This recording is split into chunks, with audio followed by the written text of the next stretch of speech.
이사야 39장 1절에서 8절 말씀을 통해서 인간의 한계 뛰어넘기라는 제목으로 같이 말씀을 통해서 은혜를 나누고자 합니다.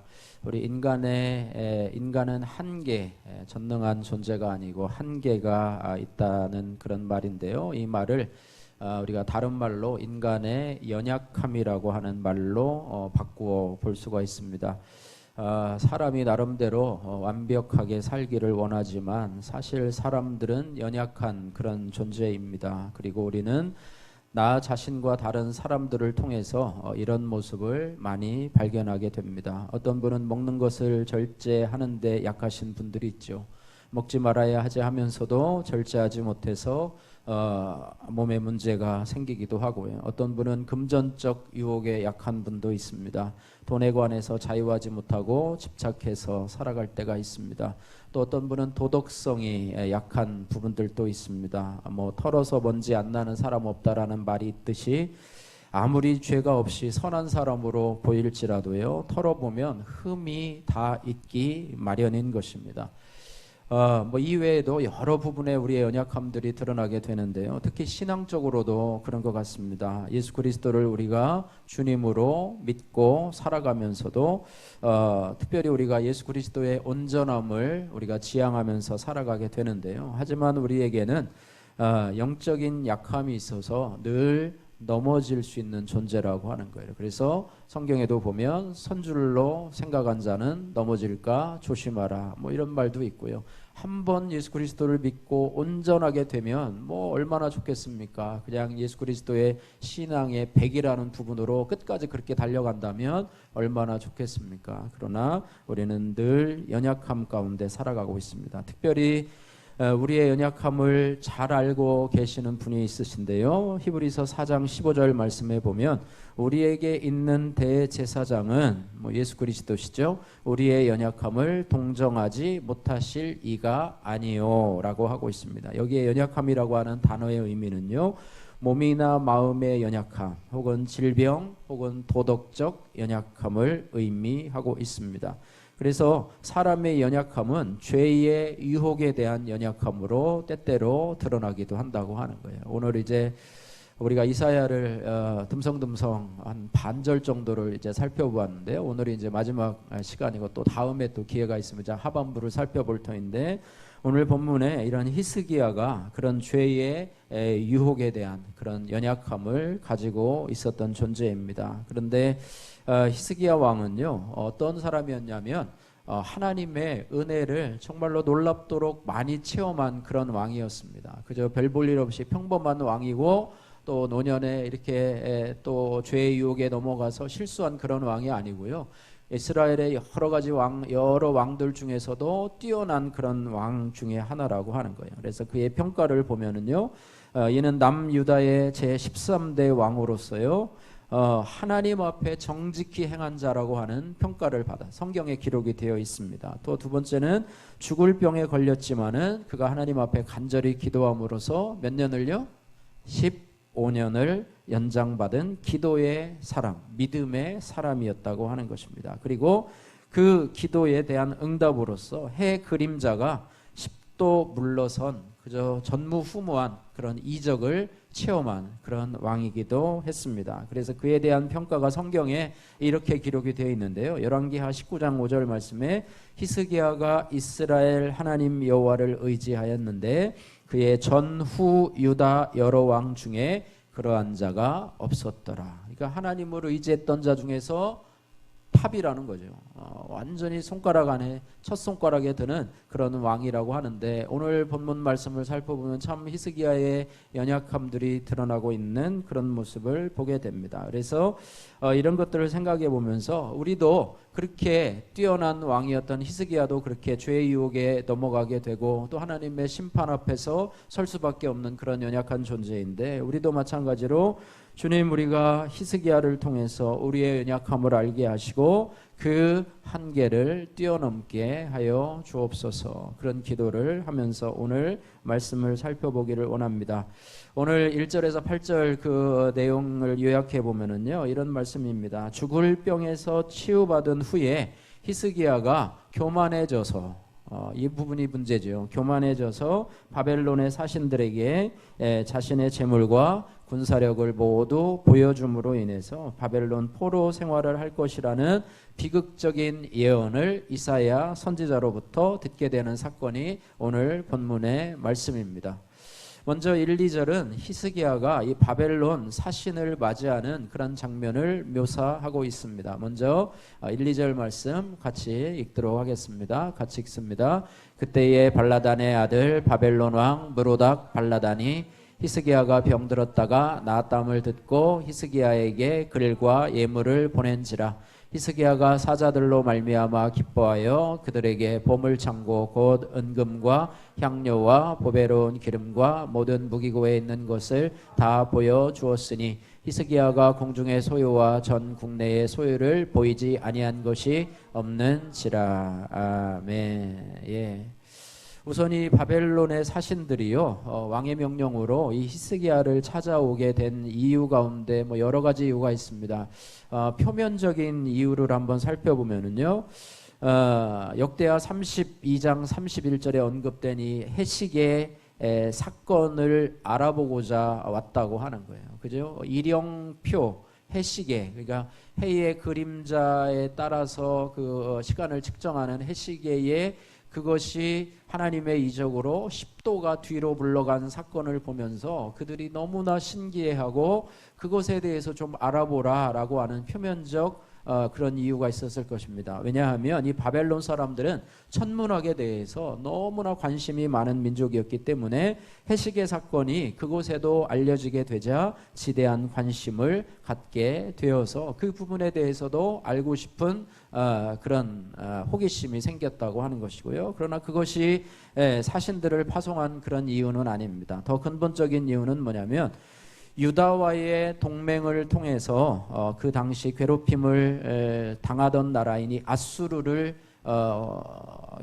공동으로 대적하기 위함이었을 것입니다. 왜냐하면 벌써 유다는 아수르를 이긴 나라였기 때문입니다. 무슨 군사력으로 이긴 것은 아니고요. 하나님의 능력으로 이기게 되었는데요. 특별히 아수르 군대 18만 5천 명이 하룻밤 사이에 의문의 죽음을 당했는데 그것이 바벨론에도 역시 소문이 퍼져가지고 그 아수르의 강한 군대가 하룻밤 사이에 18만 5천 명이 그냥 한꺼번에 그것을 보면 하나님께서 하나님의 사자 여호와의 군대들을 보내서 그들을 하루 아침에 다 죽이게 된 그런 사건이지요. 근데 바벨론 왕은 그것을 알지 못하고 왜 그렇게 갑자기 죽었을까? 그러다 보니까 결국은 유다에게 뭔가 강한 군사력이 있나 보다. 뭔가 신기한 능력이 있고 그들이 섬기는 하나님에게 뭔가 큰 역사가 있나 보다라고 하면서 이 유다와 동맹을 맺는다면 아수르를 이길 수 있는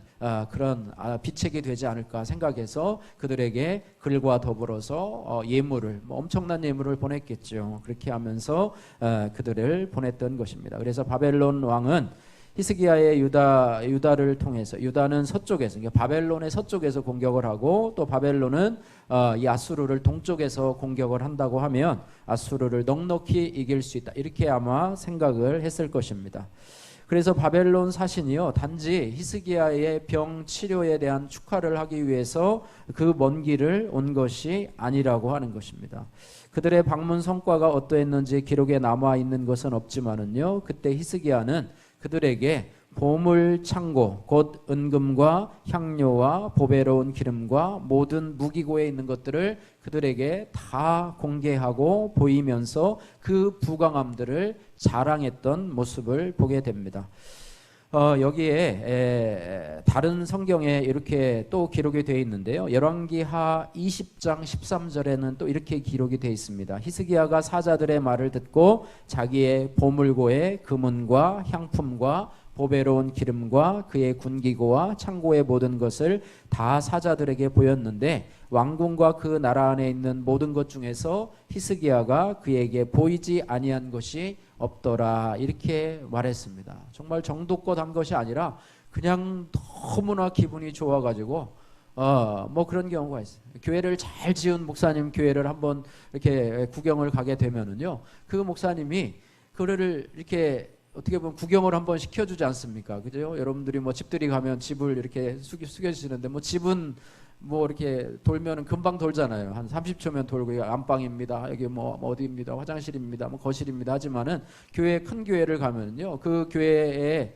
어떻게 보면 이제 건축을 하려는 교회들도 있고요. 그래서 그 교회를 탐방하러 오신 분들도 있고요. 뭐 여러 종류의 사람들이 있는데 이렇게 하다 보면 그 목사님이 이제 주관이 되어서 하는 경우도 있고 또 이제 그 밑에 무슨 사무 국장님이 이제 실장님이 이렇게 하는 경우도 있는데 우리 교회 이런 비밀이 담겨 있고 또 이런 이런 아이디어를 써가지고 이런 건축의 비밀을 가지고 있습니다 하면서 구석구석 다 보여주면서 그분들은 어떻게 해요? 그걸 볼 때마다 와 하면서 야 정말 대단하십니다. 정말 어떻게 그런 아이디어를 건축가에게 이야기를 해서 그런 것을 했습니까? 이렇게 하면서 막 감탄을 하고요. 감탄을 하다 보니까 오버해가지고 막 보이지 않아야 될 곳까지도 보이고 뭐 그렇게 한 것이라고 보겠지요. 근데 이거는 국가적인 일이기 때문에 얼마나 더 크겠습니까? 그죠? 여러분이 밖에 손님이 오시는데 여러분 그렇게 큰 부자는 예산에 없는 것 같은데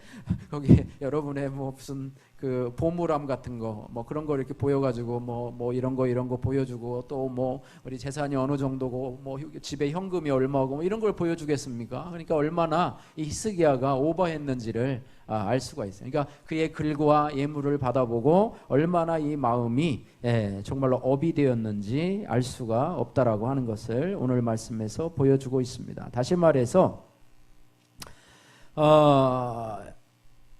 아수르의 굴레에서 벗어날 기회를 노리던 이 히스기야가요 자신을 동맹의 한 축으로 인정해 준 것에 크게 고무가 되어서요 모든 것을 다 보여주면서 유다가 바벨론과 함께할 만한 충분한 경제력을 가지고 있고 군사력을 가지고 있음을 과시한 것이죠.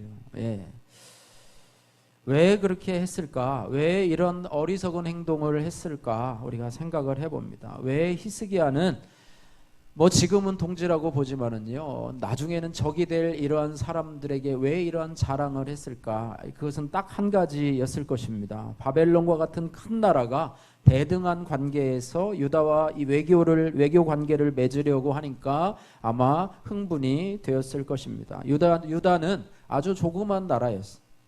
주변국으로부터도요 제대로 나라 취급도 받지 못하는 그런 나라였습니다. 유다 왕은 주변국 왕들의 모임에 끼워주지도 않을 만큼 그동안 많은 무시를 당한 그런 나라였습니다. 그런데 먼 곳에 있는 아주 큰 나라고 주변국들로부터 인정을 받고 또 힘이 세다고 인정을 받은 바벨론에서 이제는 대등한 관계로 동맹 외교 관계를 맺자고 스스로 찾아왔으니 그것도 많은 예물을 가지고 또 칭찬하는 천석까지 가지고 왔으니 히스기야가 많이 흥분되었을 것이라고 하는 사실입니다. 이 상황은 우리에게도 종종 일어날 수 있는 일이지만은요 바벨론 사신이 온 것은 히스기야에게 일종의 시험과도 같은 그런 일이었습니다. 일단 히스기야가 이들을 보면서 기분이 좋아진 것은 우리가 부인할 수 없는 그런 사실일 것입니다. 그러나 그때 그는 이제 하나님의 은혜로 세계적으로 유명한 사람이 됐고 또 국제사회에서도 인정받을 수 있는 그 존재를 인정받을 수 있는 그런 위치에 서게 되었으니까 그가 어떻게 했어야 했는가 우리가 한번 생각을 해봐요. 여러분 같으면 히스기야가 그런 상황에서 어떻게 행동을 했어야 되는가. 여러분이 갑자기 어느 날 아침에 일어나 보니까 다른 사람이 되어 있어요. 막 방송국에서 찾아오고 하루아침에 유명한 사람이 되었으면 과연 그 당시에 우리가 히스기야와 같은 상황이라고 한다면 우리는 어떻게 해야 됐을까 한번 생각을 해보면 히스기야는요 하나님의 은혜를 아는 사람이에요. 하나님의 기적을 체험한 사람이에요. 그래서 그는 혼자서 막 흥분되고 막 이렇게 자랑하려는 것이 아니라 하나님이 나를 높여주신 은혜에 대해서 감사해서 또 다시 자신의 질병을 고쳐주신 하나님 앞에 나가서 아마 무릎을 꿇고 기도해야 되지 않을까, 감사의 기도를 해야 되지 않을까. 이것이 아마 히스기야의 이전 모습과 아마 비슷한 그런 모습이 되었을 것입니다. 그랬더라면 하나님께서 아마 솔로몬과 같은 지혜를 주셔서 바벨론 사신들에게 아마 이렇게 이야기를 했을 것입니다. 이 성전 안에는 온 천지를 창조하신 하나님의 영광이 있습니다. 당신들은 이방인이기 때문에 결코 이 성전에 들어갈 수가 없습니다. 그리고 하나님께서 나의 죽을 병도 고쳐주셨고 또한 내 병도 고쳐주신다는 증거로 태양을 10도나 물러가게 하셨고 우리의 적인 아수르도 물리쳐 주신 분이 바로 그 하나님이십니다 라고 하면서 자신을 드러내는 것이 아니라 하나님을 드러내고 하나님의 높으심을 증거하는 기회로 삼았을 거라고 하는 것입니다. 만약 히스기야가 이렇게 했더라면 누가 감히 도전을 했겠고 또 바벨론이 나중에 감히 예루살렘을 공격할 생각을 했겠습니까? 그 하나님이 예루살렘의 배후에 계신데 어떻게 감히 바벨론이, 우리도 잘못하다가는 아수르처럼 하루아침에 그 대군이 멸망하게 될 것이다 라고 아마 그렇게 생각을 했을 것입니다. 또 하나의 방법은 뭐냐면 자신이 그것을 얘기하지 못하면 그 당시에 누가 있었습니까? 이사야 선지자가 있었어요. 그러니까 이사야 선지자를 불러가지고 그 사신들에게 이야기를 하면서 특별히 이사야를 통해서 하나님의 말씀을 들을 수 있는 기회를 마련해 주어서 하나님 이 예루살렘이 왜 망하지 않았는지, 왜 아수르를 멸망시켰는지 그렇게 하면서 그들이 이곳에 와서 그런 모든 보물창고를 구경하고 돌아가는 것이 아니라 하나님의 위대하심, 정말로 그들이 섬기고 있는 하나님의 놀라우심을 체험하고 아마 돌아갔을 것이라 이렇게 생각이 됩니다. 그런데 그렇게 하지 못한 것은 바로 인간의 연약함, 또 우리의 육체의 한계, 인간의 한계에 부딪혔다고 하는 것입니다. 히스기야도 별 수 없는 우리와 같은 존재라고 하는 사실을 우리가 기억을 해야 할 것입니다. 역대하 32장 24절에서 25절 말씀에 보니까 이렇게 기록이 되어 있습니다. 그의 교만함에 대해서 말하고 있는데요. 그때에 히스기야가 병들어 죽게 되었으므로 여호와께 기도하며 여호와에게서 그에게 대답하시고 또 이적을 보이셨으나 라고 하면서 그 이후로 어떻게 되는가 하면 오늘 바벨론 사신을 맞을 때의 그런 마음의 상태를 얘기합니다. 보이셨으나 그 후에 히스기야가 마음이 교만하여 그 받은 은혜를 보답하지 아니함으로, 그러니까 오늘 본문의 말씀을 교만함이라고 하는, 그리고 하나님께 받은 은혜에 보답하지 아니함으로라고 평가를 하고 있고, 그 후에 오늘 이제 하반부에 나오게 되는데요. 진노가 그와 유다와 예루살렘에 내리게 되었더니라고 성경에 기록을 하고 있습니다. 히스기야의 문제는 뭐냐면 그토록 많은 은혜를 입었음에도 불구하고 그의 마음에 뭐가 생겼다고요?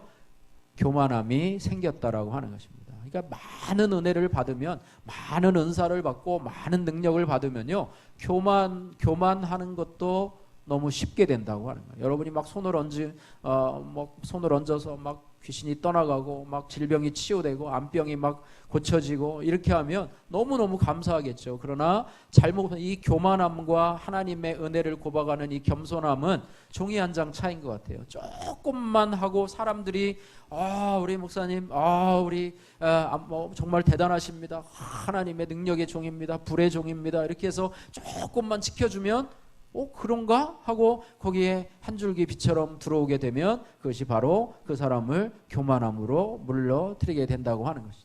저와 여러분들도 이렇게 예산에서 평범한 삶을 살고, 저도 이렇게 시골의 작은 교회에서 목회를 하고 있지만은요, 제가 만약에요 지금 이곳이 아니고요 한 10,000명 목회를 하고요, 거기에 국회의원도 막 수십 명이 되고 의사도 한 100여 명 되고 사업가도 있고 막 그렇게 큰 교회를 목회하고 있다고 하면요, 저는 또 아마 그 유혹에 직면하기 위해서, 그 교만함들을 극복하기 위해서 아마 더 많은 은혜와 더 많은 그것이 필요하고요, 아니면 교만함으로 넘어질 수도 있었을 것입니다. 그저 그냥 외관적으로는 목회를 잘하는 것 같지만 그 마음속에는 교만함이 있어서 주위의 목사님들이 찾아와서 도움을 요청하고 칭찬을 하고 목사님 괜찮습니다, 좋으십니다 이렇게 하면서 할 때에 아마 넘어지기 쉬운 부분이 바로 저희들이고요. 히스기야는 어떻게 보면 넘어지기에 가장 좋은 조건을 바벨론 사신들이 와서 예물을 바치고 또 천서를 통해서 높여주고 하는 이런 부분을 보면서 넘어지기에 가장 쉬운 부분이었다고 하는 것입니다.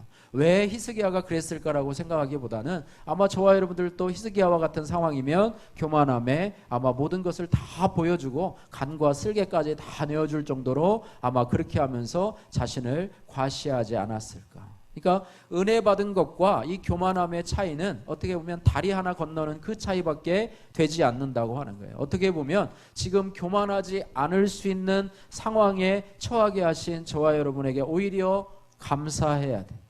네, 오히려 감사해야 돼. 네, 지난주 제가 큐티에 올린 거 있지요. 어느 국가대표 프로야구 감독의 연봉이 3억 원인데요. 그거를 뭐 한 달로 계산해 보니까 2,500만 원씩 받더라고요. 그래가지고 야, 참 많이도 받는다.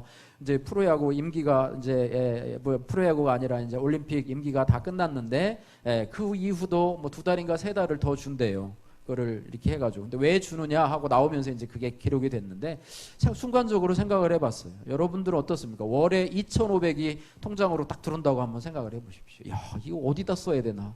너무나 감사하잖아요. 그런데 그렇게 될 순간에 우리는 참 교만함으로 가기가 너무 쉽겠구나 이런 생각들을 해보게 되는 것이라고 하는 것입니다. 그래서 병들어 죽게 되었을 때 하나님의 크신 은혜를 힘입어서요 15년의 생명 연장을 받았는데 문제는 하나님의 큰 은혜를 받은 이후에 찾아오는 마음의 교만함이라고 하는 것이죠.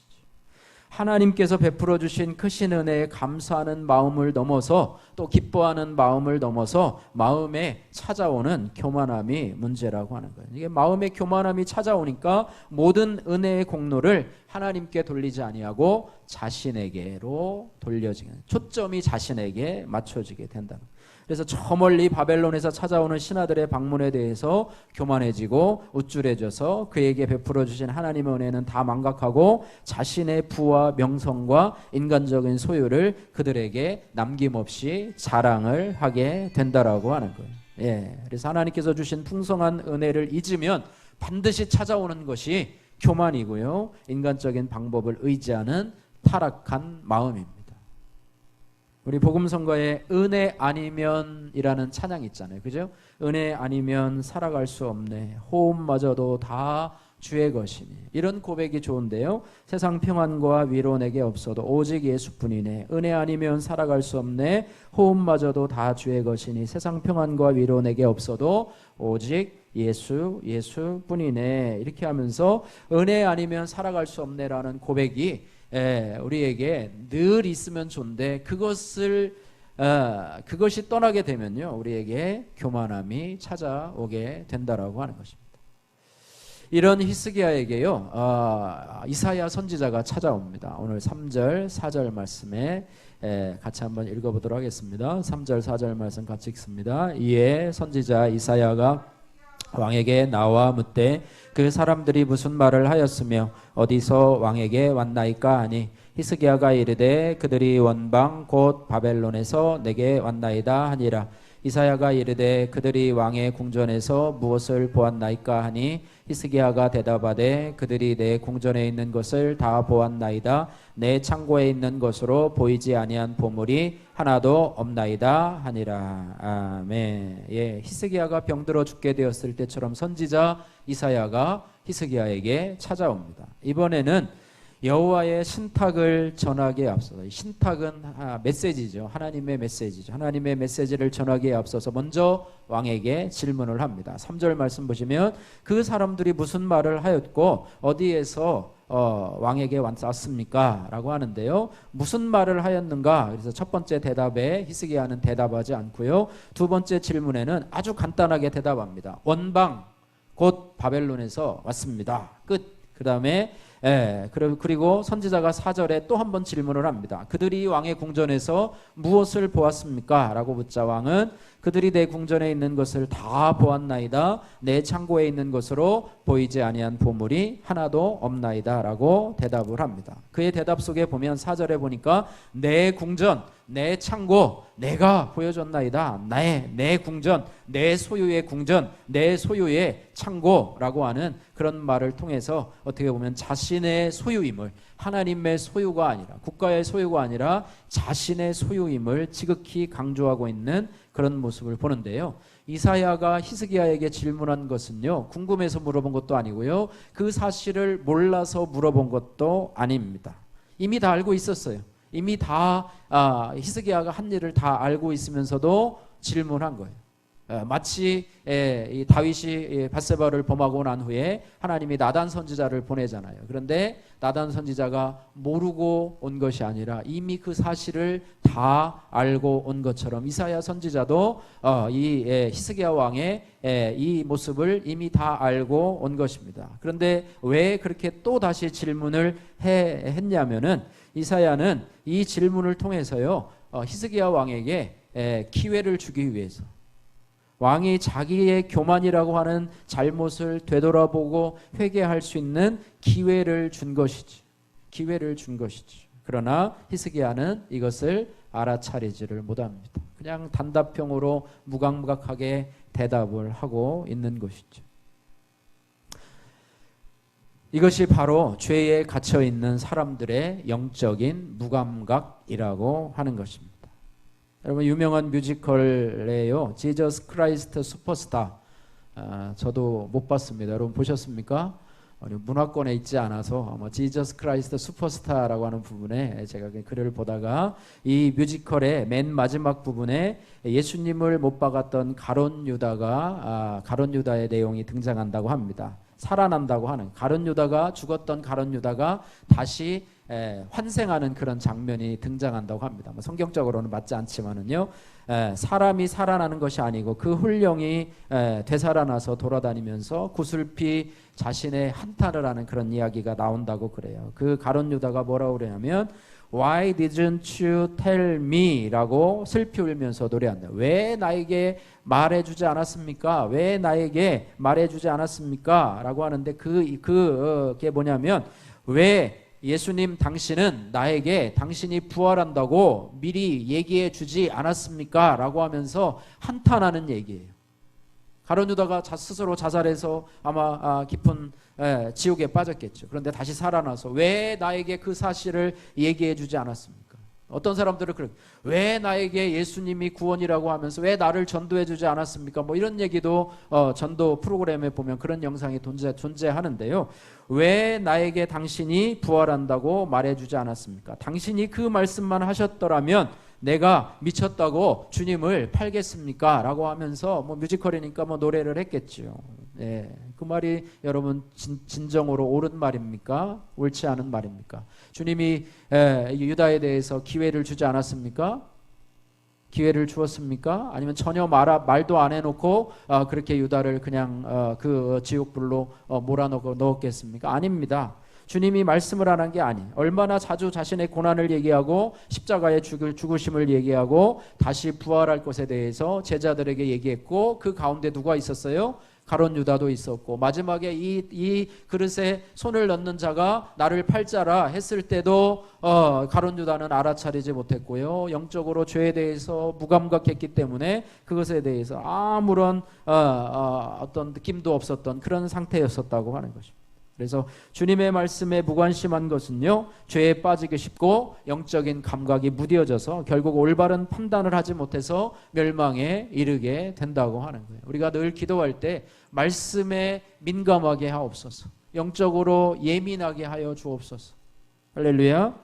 우리 자신도요, 가룟 유다와 같이 본문의 히스기야와 같이 영적으로 무감각해진 부분이 있다고 한다면 하나님 앞에 우리를 내어놓고 하나님 말씀에 대해서 우리가 진지하게 하시고 말씀에 대해서 예민할 수 있도록 성령의 인도하심에 예민할 수 있도록 하나님 도와주옵소서. 이렇게 적용해 보시면 감사하겠습니다.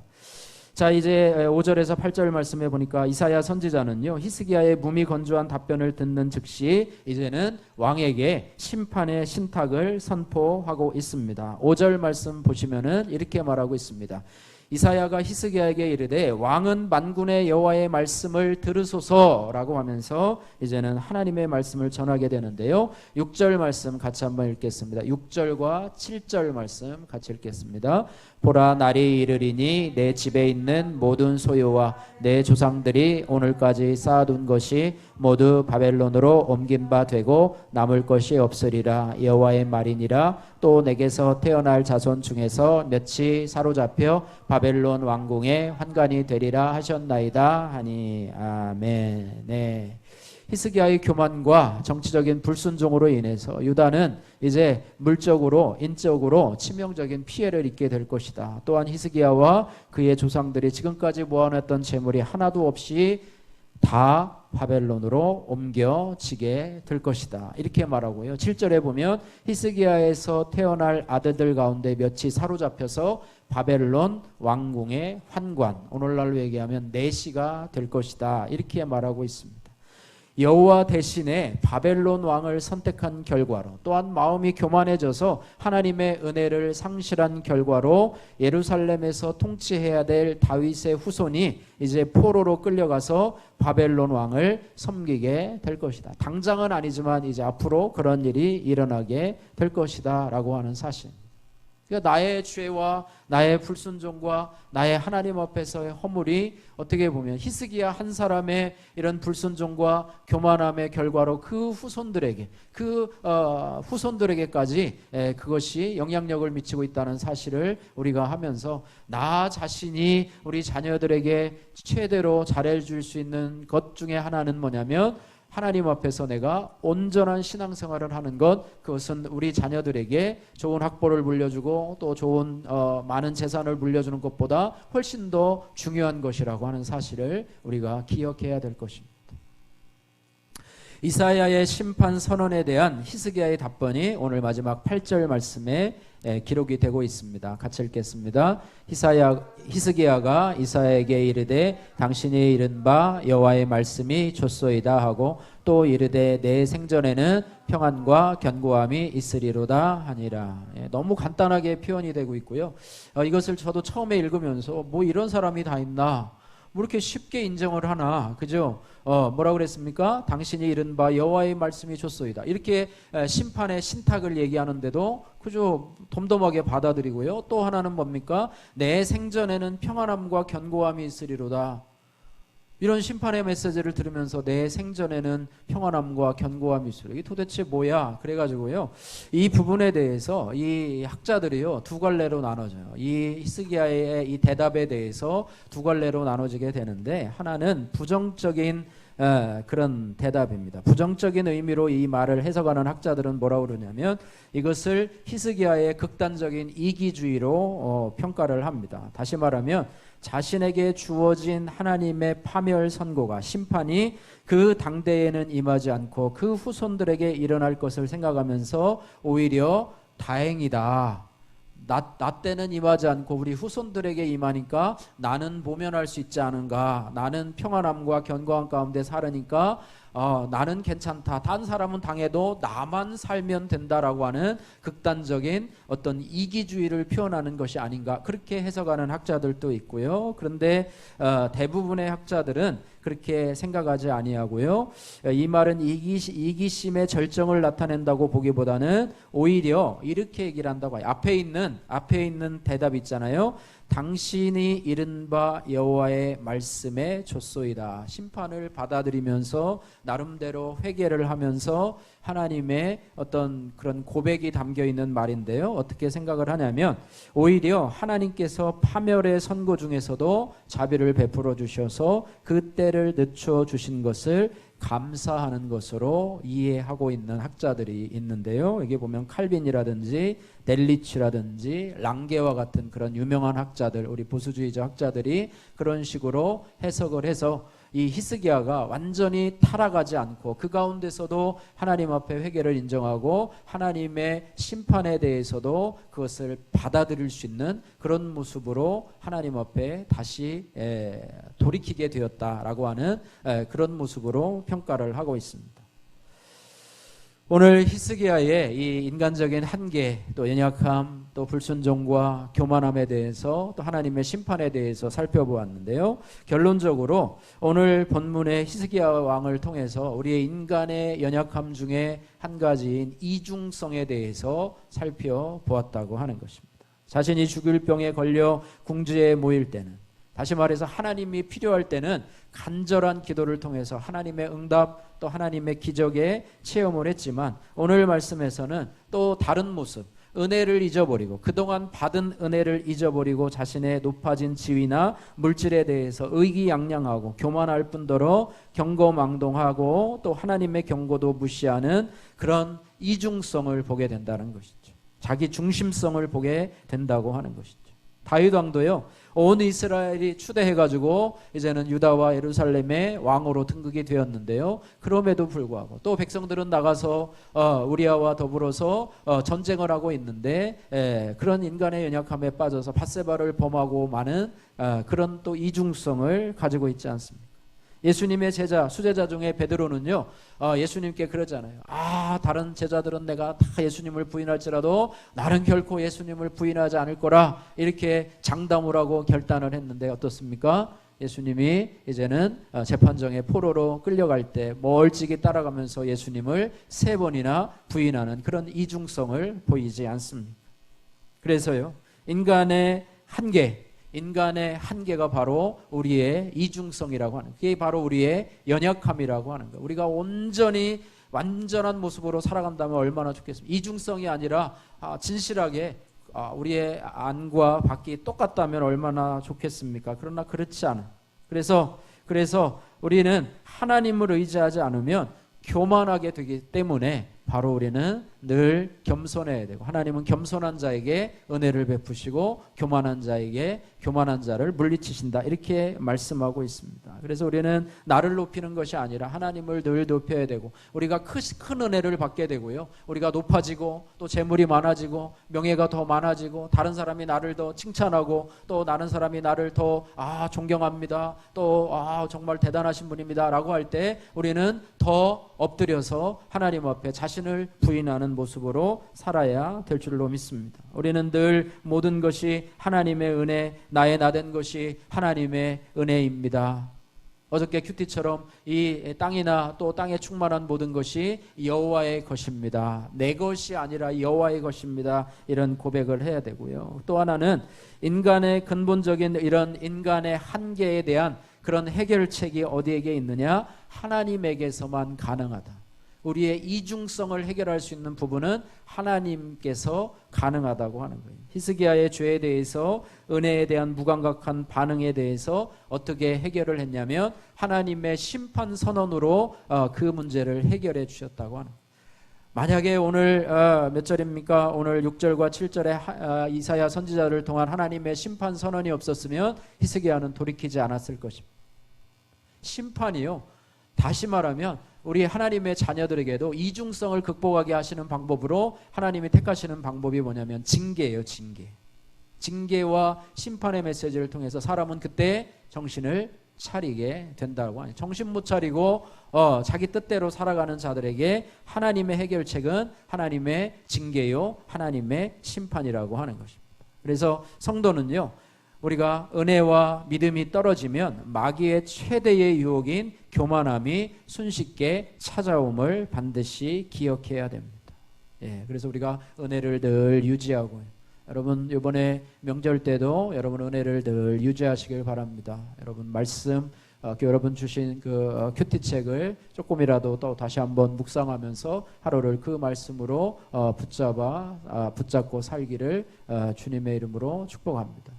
오늘 저도 아침에 시간이 없어서 잠깐 큐티책을 보고 왔는데요, 오늘 말씀이 뭐냐면 여호와께서는, 정확하지는 않은데 여호와께서는 선하시고 정직하시기 때문에 죄인들을 교훈하신다. 그래서 오늘도 하나님 주일 말씀을 통해서 죄인들을 교훈하시는 주님이시구나, 죄인들을 교훈하시는 주님이구나, 저를 포함해서 죄인들을 교훈하시는 주님이시구나, 그 말씀을 붙잡고 살아간대요. 여러분 큐티할 때 너무 복잡하게 하지 마시고 그냥 한 구절, 한 단어, 한 말씀만 여러분 붙잡고 하루 종일 살아가셔도요, 그것이 여러분에게 큰 도움이 될 줄로 믿습니다. 그래서 우리가 어떻게 해야 되느냐, 우리의 이 한계를 극복하기 위해서는 늘 하나님을 바라보고, 원론적인 얘기긴 하지만요, 늘 하나님을 바라보시고 믿음의 주요 온전케 하시는 예수 그리스도를 바라보아야 되고, 매일 말씀 묵상을 통해서 자신의 현 주소를 파악하고 주의 말씀은 내 발의 등이요 내 길의 빛이니다 말씀처럼 말씀을 붙잡고 살아가야 돼. 히스기야가 그날 아침에 큐티를 했더라면 아마 이렇게 아주 경거망동을 하지 않았을 건데 뭐 이런 생각도 해보고요. 또한 기도를 통해서 여러분 성령 충만한 삶을 살아가야 될 것입니다. 그럴 때 생명을 연장시킨 하나님을 실망시키지 않게 될 줄로 믿습니다.